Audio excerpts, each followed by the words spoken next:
नहीं मिलने वाला है। अब मैंने बोला कि जब सोल्यूशन नहीं मिलता है तो वो इनकंसिस्टेंट कहलाता है, लेकिन इनकंसिस्टेंट में होता क्या है कंडीशन, यहाँ पे आपको क्या मिलने वाला है, आपको मिलेगा आर्गुमेंटेड मैट्रिक्स का रैंक ए के रैंक के बराबर नहीं आएगा, तब आप बोलेंगे इनकंसिस्टेंट।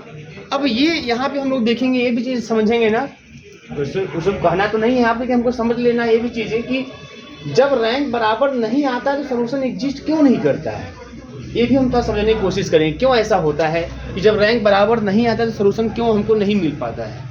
बात समझ में आ रही है, तो वो चीज़ भी समझेंगे, आसानी से आपको सब कुछ दिखाई देगा कि रैंक बराबर न होने पर ऐसी क्या समस्या आती है जिससे इसका सोल्यूशन एग्जिस्ट करता हुआ नहीं दिखाई देता है। बात समझ में आ रही है। सबसे पहले आते हैं, अपने देखते हैं कि ये कंसिस्टेंट है कि इनकंसिस्टेंट है। मतलब उसने बोला है कि शो कीजिए कि कंसिस्टेंट नहीं है, मतलब ये इनकंसिस्टेंट है, इनकंसिस्टेंट ही आएगा।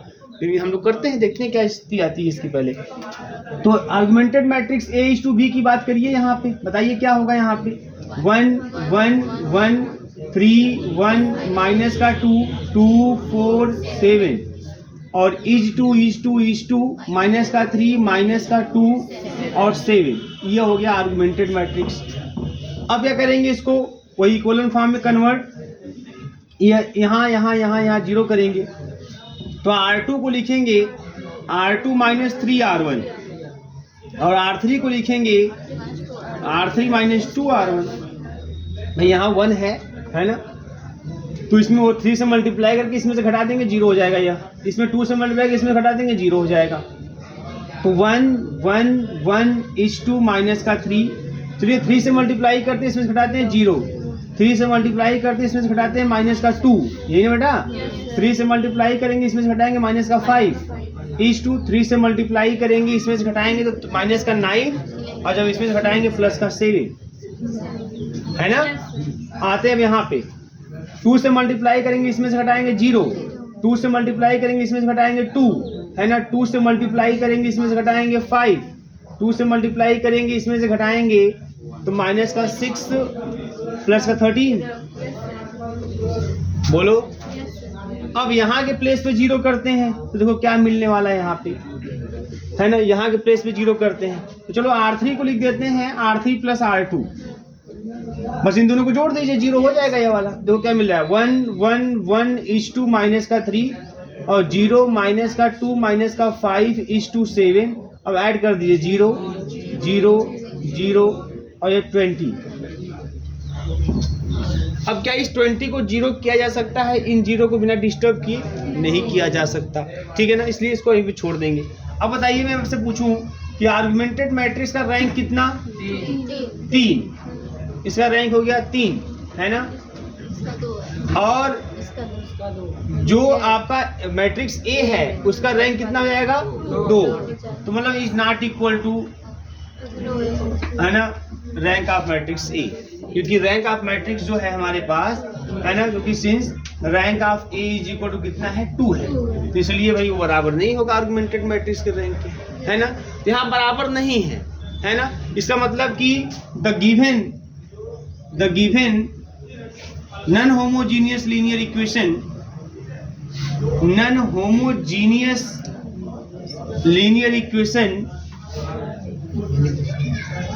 linear equations are not consistent,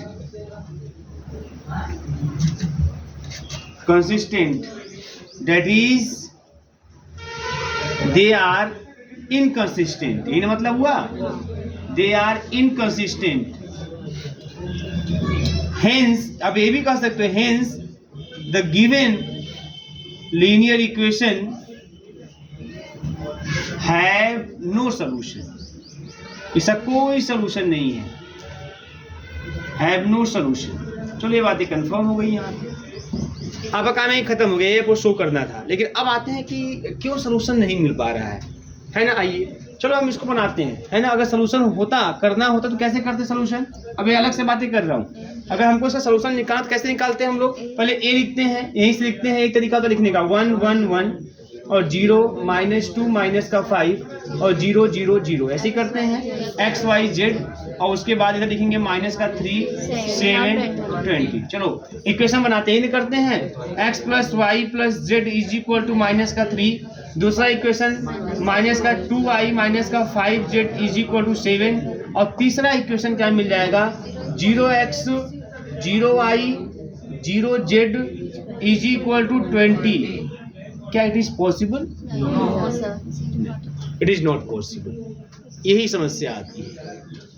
बात समझ में आ रही है? अगर मैं सोल्यूशन करने जाऊंगा भी तो जो इक्वेशन हमें मिल रहा है ना, ये पॉसिबल नहीं है। ये ऐसा हो ही नहीं सकता कि इधर जीरो कभी 20 के बराबर आ सकता है क्या? It is not possible, absurd, मतलब आपके एक्सेप्ट करने योग्य चीजें नहीं है यहाँ पे। ऐसा कुछ रिजल्ट आपको यहाँ से मिल जाता है जो पॉसिबल ही नहीं है, जो हो ही नहीं सकता। इस वजह से इसका सोल्यूशन एग्जिस्ट नहीं करता, नॉट पॉसिबल। तो जब भी आप देखेंगे कि मैट्रिक्स का रैंक आर्गुमेंटेड मैट्रिक्स के रैंक के बराबर नहीं आएगा, सोल्यूशन एग्जिस्ट नहीं करेगा। आप अगर निकालना भी चाहोगे सोल्यूशन तो कुछ ऐसा मिलेगा जो हो ही नहीं सकता, इम्पॉसिबल। तो वही चीज़ है, 0 = 20 इम्पॉसिबल, ऐसा कुछ आपको मिल जाएगा, है ना। तो इसका मतलब यह है कि यहाँ पे जब भी ऐसा स्थिति बनेगा तो सोल्यूशन का कोई चांस नहीं है। क्लियर है? ये चीज़ें हैं, ये सब देखना चाहिए आप लोगों। ये नहीं कि उसने बोल दिया कि इनकंसिस्टेंसी से सोल्यूशन नहीं होगा तो हम मान के सोल्यूशन नहीं होगा। नहीं, हम निकाल कर भी देख लेते हैं क्या स्थिति आती है, हम निकाल के भी देख लेते हैं क्या स्थिति आती है। तो निकाल कर आप देखेंगे तो ऐसी कुछ समस्याएं आपके सामने आएंगी, ऐसी समस्याएं जो हो ही नहीं सकता वो चीज़ आपको दिखाई देने लगेगा यहाँ पे। जैसे मान लीजिए आप लोगों को कोई बोल दिया चलो ये देखो ऐसे ऐसे लगाया जाता है इतना सिंपल तरीके से, है ना, आप मान लेते हो उसी तरह से लगाना चालू कर देते हो, कहते बड़ा सिंपल। लेकिन हम लोग एक्चुअल में इंटर कॉन्सेप्ट से बहुत दूर होते हैं। हम लोग फोकस नहीं करते कॉन्सेप्ट पे, पता ही नहीं होता। मैंने अक्सर देखा है चीज़ों को पता ही नहीं होता। जैसे हम लोग इंटर में पढ़ते हैं इनवर्स ट्रिग्नोमेट्रिक फंक्शन, है ना, हमें ये भी नहीं पता होता कि एक्चुअल में किस फंक्शन का इनवर्स फंक्शन होता है कि नहीं होता है। अगर आपसे किसी बच्चे से पूछा जाए इंटर लेवल पे, है ना, आप लोगों से पूछा जाएगा, शायद आप लोग भी कंफ्यूज होंगे फिलहाल में कि किसी भी फंक्शन का इनवर्स फंक्शन होगा कि नहीं होगा, कैसे पता करेंगे? क्या हर एक फंक्शन का इनवर्स फंक्शन एग्जिस्ट करेगा? ये चीज़ आप खुद ही क्लियर नहीं होता। इंटर लेवल पे तो एकदम कोई सोचे ही नहीं होती। ट्रिग्नोमेट्रिक फंक्शन का इनवर्स ट्रिग्नोमेट्रिक फंक्शन पढ़ते तो है, लेकिन क्या वास्तव में इनवर्स ट्रिग्नोमेट्रिक फंक्शन का एग्जिस्ट करता है? तो एक्चुअल में नहीं करता है, लेकिन करता है किसी विशेष कंडीशन में। कौन सा कंडीशन है, कैसा है, ये सब कुछ चीज़ें जब, है ना, हम लोग को वहाँ पता नहीं होती। हम लोग खाली सवाल लगाना जानते हैं कि हाँ ऐसे ऐसे लगाना है, ऐसे करना है, वैसी चीज़ है, लेकिन एक्चुअल में पता नहीं होता है क्या होता है कि नहीं होता है। एक्चुअल में ट्रिग्नोमेट्रिक फंक्शन का इनवर्स एग्जिस्ट ही नहीं करता। हाँ, लेकिन जब किसी पर्टिकुलर डोमेन में जब डिफाइन करते हैं उसको, तब वो एग्जिस्ट करता है, तो वहाँ पे बातें होती हैं। लेकिन अब इस चीज़ों को जब समझेंगे ना तो वहाँ कोई दिक्कत नहीं है, कहाँ से कहाँ तक लिया जा रहा है डोमेन, कहाँ से ये सब चीज़ें -π से इतना यहाँ तक, ये सब कुछ चीज़ें ऑटोमेटिकली क्लियर हो जाती है। लेकिन हम लोग क्या रट्टा मार के बैठते हैं कि यहाँ से यहाँ तक इसमें याद रखना है, यहाँ से यहाँ तक इसका डोमेन को डोमेन, ऐसे ही कंटिन्यू काम चलता है। जैसे बोला जाता है कि शो कीजिए फंक्शन 1 1 ऑन 2 है, लगते हैं लगाने धड़ाधड़, है ना, बस बोल देंगे f(x1) बराबर f(x2), फिर रख के लगेंगे काटने पीटने, बनाएंगे x1 बराबर x2, फिर बराबर y मान के x का टर्म y के टर्म में फिर fx बराबर y लगा देंगे। वो रहे चाहे ना रहे, हम करके दिखा देते हैं। लेकिन ऐसे बहुत से क्वेश्चन होंगे जो डिफाइन होंगे, वो नहीं भी रहेंगे, और फिर भी अगर आपको दे दिया जाए तो आप इंटर लेवल पे बच्चे लगा खाली हो जाएंगे कि हाँ सर देखिए 1 1 हो गया, 2 हो गया। लेकिन एक्चुअल में नहीं भी रहता है। वो तो किस्मत अच्छी होती है कि वहाँ पे जो भी दिया रहता है वो रहता है। किस्मत ये है अच्छी कि वहाँ पे जो भी दिया रहता है एक्चुअल में वो रहता है।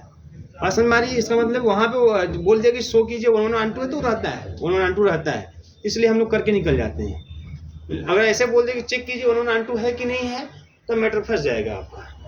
और आप लोग अपने हिसाब चलेंगे तो कुल 1 1 ऑन 2 आएगा, कुल 1 1 ऑन 2 आएगा। लेकिन है ना, तो वही चीज़ें होती हैं। तो आप वहाँ बहुत दूर होते हैं, कॉन्सेप्ट से बहुत दूर होते हैं। केवल सवाल लगाना बैलों की तरह ही सब चीज़ें चलती हैं। ये बोला ना अभी आपको ये दे दिया जाए तो आप लगेंगे लगाने, लोग लगेंगे लगाने, इसको लगेंगे जूझने, और शायद आंसर भी ला देंगे आप लोग। आ जाएगा आंसर। कुछ चीज़ें ऐसी हैं ना, बहुत बारीक चीज़ें, कुछ ऐसी चीज़ें हैं जहाँ पर वो चीज़ें नहीं होती, फिर भी आप लोग आंसर ला के खाली कर देंगे। आप बोलेंगे हाँ आंसर हो गया इसका।